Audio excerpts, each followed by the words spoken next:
Wrestling with siblings, what's up? Yeah. Right. Yeah. In the state. Yeah. Life is a fight, so I gotta get right.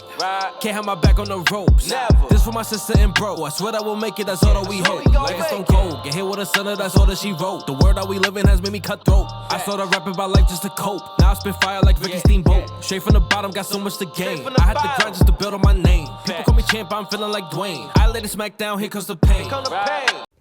Welcome to a brand new episode of Wrestling with Siblings. I'm your host, Araceli, and this is my co-host, Armando. Hi guys, I'm Armando, and welcome to Wrestling with Siblings. Alright, let's get started with the very last pay-per-view of the year. Survivor Series turned into War Games, and none other than the Raw Women's Champion, Bianca Belair, starts off against Dakota Kai.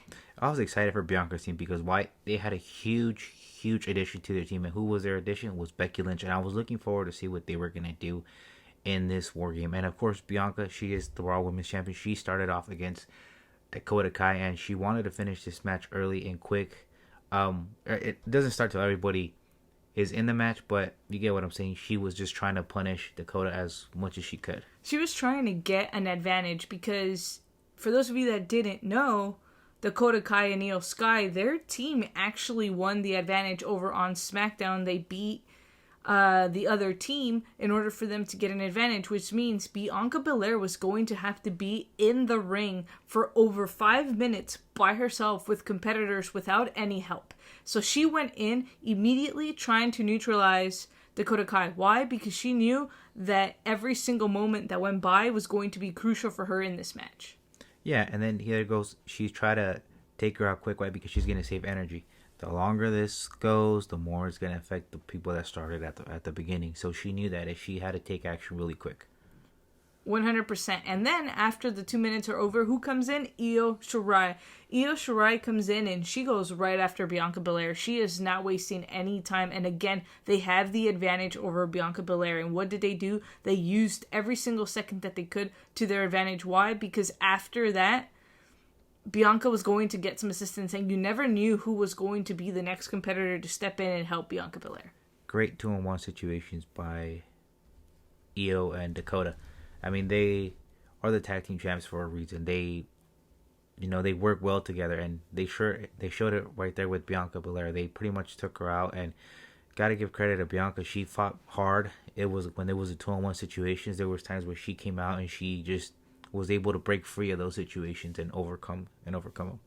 Right after that, Asuka comes in, and she was really the difference maker in this entire match. I think she really set the pace for both Damage Cntrl and Bianca's team. She went out there and she was the difference maker, and we got to see a little standoff moment between Io Sky and Asuka. This is a match that I've been wanting to see for a while, especially after Armando pitched it to me, and he was like, hey, that would be a fantastic match, and seeing it in War Games and getting a little teaser of that just makes me even more excited for that. And of course, Asuka went in and she knew we're going to be at a disadvantage no matter what happens in this match. We have to take advantage of every single opportunity that we get.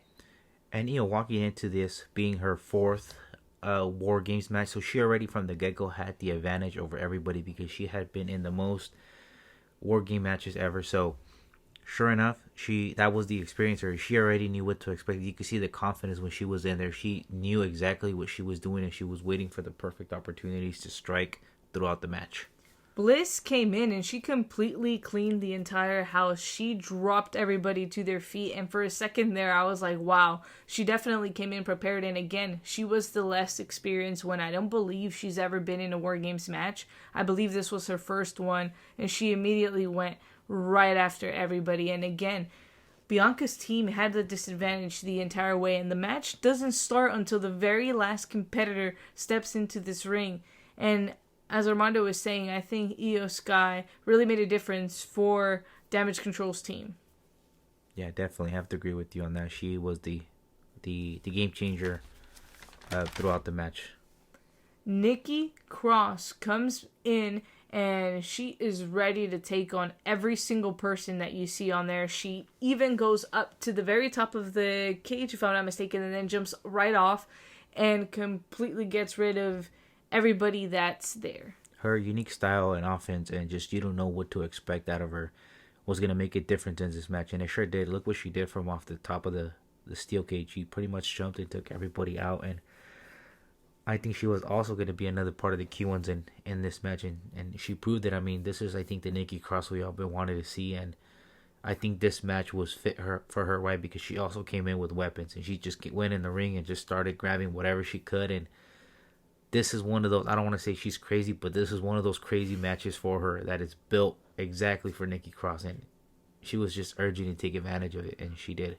I 100% agree with you when you say that this match was built for somebody like Nikki Cross. And speaking of being built for somebody like Nikki Cross, Mia Yim is another competitor that went into this match, took in every advantage that she could possibly get over Bayley, over Damage Cntrl, over Rhea Ripley. She went in and she completely destroyed, brought in every single advantage that she possibly could with chairs, ladders, tables.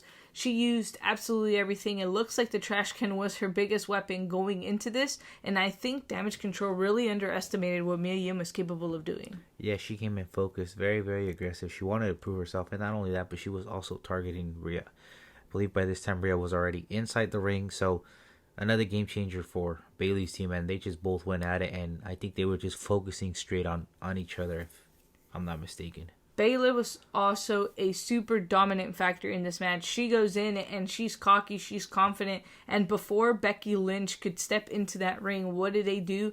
They all came together to take down every single member of Bianca's team, and that's exactly what she did. By the time Becky came in, Becky had the hardest job of them all. Yes, she was the freshest competitor, which gave her an automatic advantage over everybody else, but at the same time, she came in with no backup. Her entire team was taken out. Her entire team had already been in this match for 10 minutes plus, taking cruel and unusual punishment from each and every single one of these women. So you really got to give it out to Becky Lynch because she really stood her own against Damage Cntrl. Yeah, definitely Becky did her homework. She came in and she proved herself why she is the man, and she pretty much picked and chose her poison, and she was also waiting for that perfect opportunity to strike, and sure enough, she does. She does that huge leg drop from the top of the cage, and ends up getting the victory for Bianca Belair's team, which I think is a huge victory. They really made a statement that Damage Cntrl, if you really want to be the dominant faction here, you're gonna have to go through us, and they pretty much gave them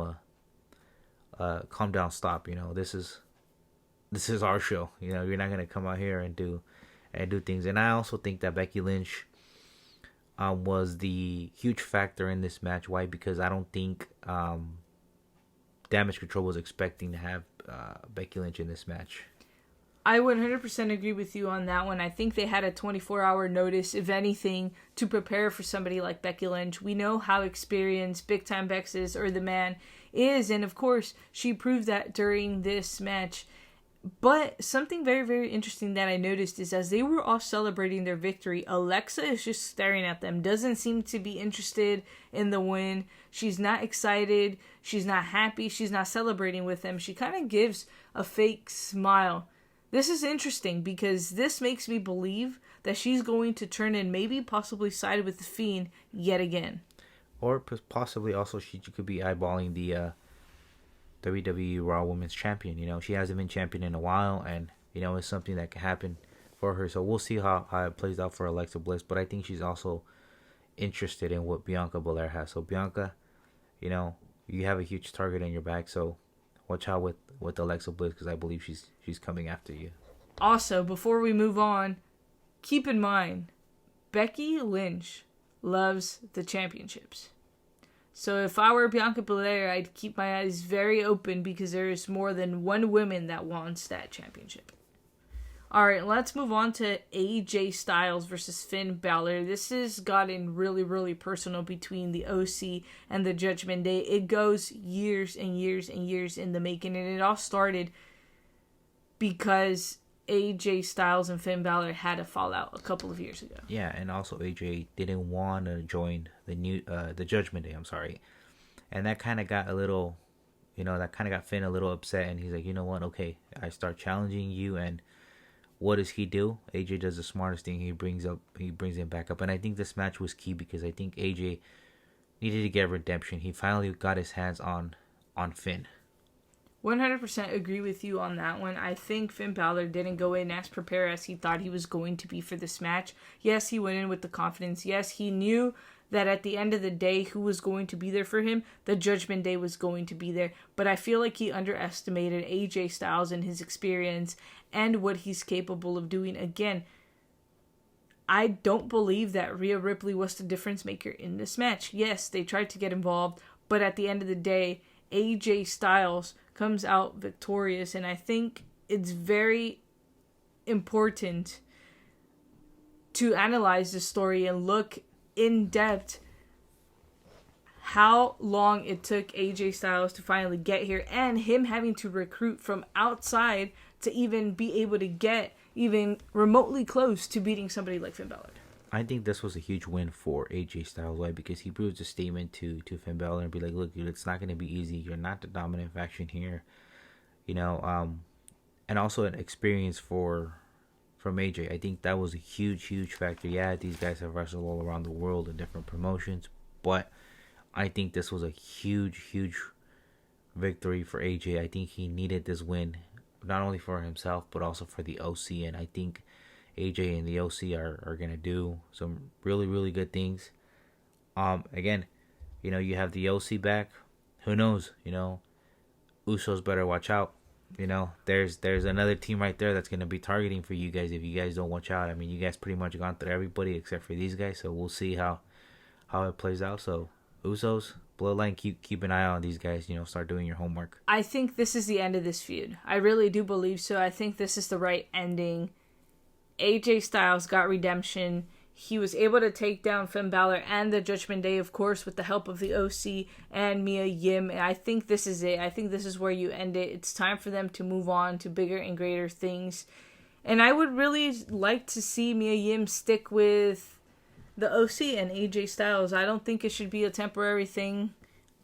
I think, if anything, we should continue to see them together. And it's going to be interesting to see where the rest of the storyline goes. Let's move on to our SmackDown Women's Championship match. Shotzi versus Ronda Rousey. I gotta give it up to Shotzi. She held her own against the SmackDown Women's Champion, Ronda Rousey. And that's not easy. We know how big of a competitor Ronda Rousey is, but we also know how cocky she is. She went in here completely underestimating somebody like Shotzi. Yeah, Shotzi didn't get the win at the end of the day, but I think she really gave Ronda a run for her money. And not only that, you're in the ring with one of the best fighters in the world, Ronda Rousey. How motivating is that? And not only that, but also Shotzi walked in with a disadvantage. Why? Because Shayna Baszler was ringside, running around like a shark, waiting for the perfect opportunity to strike. And sure enough, she did. But you know what? Shotzi showed a lot of heart. She has a lot of potential, especially in this match, taking Ronda to the limit a couple times, having a lot of near falls. But again, Ronda's Ronda, and the experience, she has faced the best of the best, and that's why she is the champion. She is aggressive. She's a killer in the ring. She's looking to just rip that arm off. That's why she is where she is. And nobody can absolutely take that from her. But at the end of the day, I feel like she underestimated Shotzi. And Shotzi really impressed her. I know she impressed me. I've said it before. Shotzi is a star. And she is going to be a major star. And I think there was a lot of pressure in Shotzi. And I think that played a huge part into this match. Why? Because she wasn't fully there. She had a lot of pressure. This was one of her biggest, if not the biggest match of her entire career, facing somebody like Ronda Rousey. Plus, you said it, she had to worry about Shayna Baszler. And who did Shotzi have? Nobody. She had absolutely no backup going into this match with Ronda Rousey. Yeah, I agree with you. I think the experience played a huge factor. But even then, she still had one hell of a match. All right, let's move on to Bobby Lashley versus Austin Theory versus Seth freaking Rollins for the United States Championship. These guys have been feuding for the past couple weeks, and this was the time for them to get their hands on each other and rip each other apart. Bobby Lashley is hungry. He wanted to get his title back because he felt that he got screwed. Seth Rollins was like, hey, you know what? I'm the champion. Come on. And then, you have someone like Theory that has his new attitude, that's hungry, that wants to drive, that wants to be successful, and is hungry for championship and wants to be the best. this was his time to shine. And sure enough, he did it. He came out on top, and he came out victorious. And not only did he beat Bobby Lashley, but he beat Seth Rollins, both of them in the same night. Yes, and he absolutely outsmarted everybody. Armando basically broke down the entire match for you guys. But you got to give credit where credit is due. I think Austin Theory went in there with the mentality, a different mentality than the Austin Theory that we've seen before. Why? He would come out, nobody would take him seriously. I don't even think he took himself seriously when he would come out. And now he came out, he was hungry, he was driven. He knew what he had to do to get the job done, and he knew who he had to get rid of in order to be able to get a win. And what does he do? He knew he had to get rid of Bobby Lashley and get the pin on Seth Rollins. He knew that. He knew that was going to be his biggest advantage going into this match. And I think him being who he is today, like him not identifying as a kid, really defined what, and really was able to get him the win in this match. Why? Because I don't think Seth Rollins really took him seriously going into this match. I don't think Bobby Lashley took him seriously going into this match. But again, a very different Austin Theory and a very different Bobby Lashley as well. We've seen a different side of him since he lost the United States Championship because of Brock Lesnar, and he's angry. He wants to get that frustration out, and I still can't determine what it is that he truly wants. Does he want to go out there and completely destroy and prove a point to the roster, or does he just want his United States Championship back? I think he wants to do a little bit of both. He wants to get his championship back, but he also is trying to send a message to Brock Lesnar and be like, look, I am destruction. I am the new alpha male of this generation, and you're gonna have to go through me again. So I think he's trying to make a statement as well too. And then just Seth, throughout the match was playing it smart. He with his experience, he knew that he had to capitalize on the perfect opportunity, and he was waiting for it. Unfortunately, he came out short, and Austin Theory was able to outsmart him to become the United States champion. Seth Rollins is in a completely different level. Why is he not world champ? I don't know. I think it's been years since we've seen him as a world champion. But as I said earlier, I think he went in underestimating both competitors. I think he knew how big the target was and how far he had to go. But I think he wasn't expecting what he got both out of Bobby Lashley and out of Austin Theory. And again, Seth Rollins, I don't think this is going to be the end of Theory and Seth Rollins. I think if somebody can really transform Austin Theory's career, I think you're looking at that guy, and I think it's going to be Seth Rollins. All right, let's move on to the men's War Games match. It was the Bloodline, and I'm talking about the entire Bloodline. They had absolutely nobody else on their team other than all their family members, plus Sami Zayn, who now is an honorary Uce and a part of the Bloodline. And we also had the other side, which was Sheamus, Butch, who's the other guy? Rich Holland. Rich Holland, there you go. I always forget that guy's name. And then we had KO and Drew McIntyre on this team. That is stacked. I think they had a chance going up against the Bloodline, but again, having Roman Reigns, having the Usos, having them be as united as they are, absolutely no way they were going to take down the Bloodline. I think this was a even more dangerous Bloodline than ever. Why? Because they were, for once, I felt they were all on the same page. They all wanted to do it for the Bloodline. They all were there, and they just came out on top. I mean, it was just like super impressive the way they got the victory over in this match. And I think the difference maker really was Roman. And I will tell you why he was the difference maker. As this match started, he put Jay in first. That is the first person he throws out there. Who's the second person he throws out? Sami Zayn. Why? He knows they are having difficulty right now getting along. We saw at one point Jimmy trying to get in, and Roman stops him, and he's like, no. Sammy's going to go in first. That was strategic by Roman Reigns. He knew where the relationship between Jay and Sammy stood. What did he do? He used that to his advantage. He made them work together. He made them be that unified team that they had to be. And he knew that by doing that and everybody being on the same page, he was going to get a victory.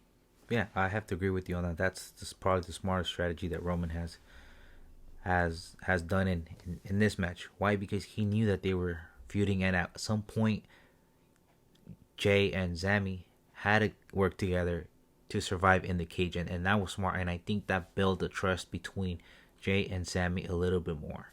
I 100% agree with you on that one. That for sure was the difference maker this entire time. He didn't have to worry about Jimmy. He didn't have to worry about Solo. There was absolutely nothing for him to worry about going into this match. And again, I think this was another way for him to be able to trust Sami Zayn. Can he actually get along with the Bloodline member? But again, you can't underestimate the other team. Going into this match, we had Butch start off. He goes immediately after Jay. He knows what the target is, and he knows how hard it's going to be for him to get an advantage over this team. Yeah, and again, he was the with the advantage that he had already been in a working match as well too, and this was all new to Jay, and again, he wanted to take out Jay as quickly as he could. That's why you saw him picking up the pace throughout the match, trying to get into his vertical and air flying skills, because he knew how important taking out one of those opponents really is. And you have to give it to Kevin Owens and McIntyre in this match. I think they were a part of big highlights going into this match. Why? I think Drew McIntyre had a bone to pick with the Bloodline, and of course, he obviously has something against Roman Reigns. Everybody just believes that there should be a different champion. And I think he made it very, very personal. We've seen the feud between Roman and McIntyre. We've seen what they're capable of doing, and I think it was just completely incredible what went on during that match. Both of these guys really wanted to get their hands on Roman and the Bloodline, because they both felt like they got screwed in their past matches, and a lot of it had to do with the Bloodline. So this was their opportunity, and they didn't come out victorious, but they did get their hands on them, and I think that was a little bit of redemption for both teams. Who takes down the Bloodline is the question. As of right now, we've seen possibly every team you could possibly see. Not a single one of them has come close to taking out the Bloodline. I mean, it's going to be tough, because now that they're on the same page, they're going to be a lot more harder. It really is. If you're going to go at them, you're going to have to do it individually.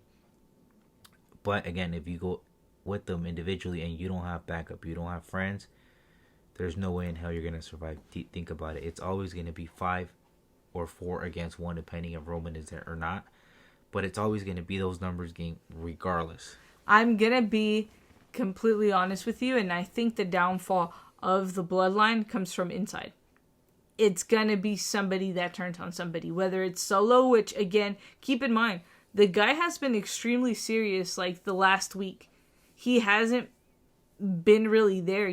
I've seen his reaction. Look at his reaction after they win their match. He's just standing there staring at them. Like, it looks like he's jealous because they allowed Sami to be a part of this family that he's not biologically related. But then also, Sami Zayn. You can't trust Sami Zayn. Every single partner he's had, he's absolutely betrayed them. And, to be honest, I'm suspicious of Jay as well, too. I don't know, man. This treatment from Roman Reigns could really make anybody turn any day, and I think it's going to be an internal takedown from the Bloodline in order to take down the Bloodline, because I don't see anybody from the outside other than family taking down the Bloodline. I agree. It has to be between those three. I mean, you sit down and you analyze and you think about it, and you're like, yeah, it has to be one of these 3 superstars that's gonna do it. Maybe Jay maybe he's a little jealous of Sami. After tonight's match that we saw at the at Survivor Series War Games, I think the trust is there, but yeah, it's not gonna be there 100%. They're gonna look for someone to screw up, and if Sami does, he's done for. They're gonna jump on him like dogs, just completely go at him. So we'll see what happens. I mean, as far as outsiders, it's going to be tough. It's going to be tough to take them down. Can it be someone from the inside? Maybe. Jealousy, who knows? We'll see what happens with the Bloodline. Alright, that's all we have for you guys on this episode of Wrestling with Siblings. Remember to like, comment, share, and subscribe. Become a part of the Siblings today. And for those of you that do not know what WWS stands for, I wonder what does WWS stand for? Wrestling with Siblings. Thank you guys so much, and see you guys next time.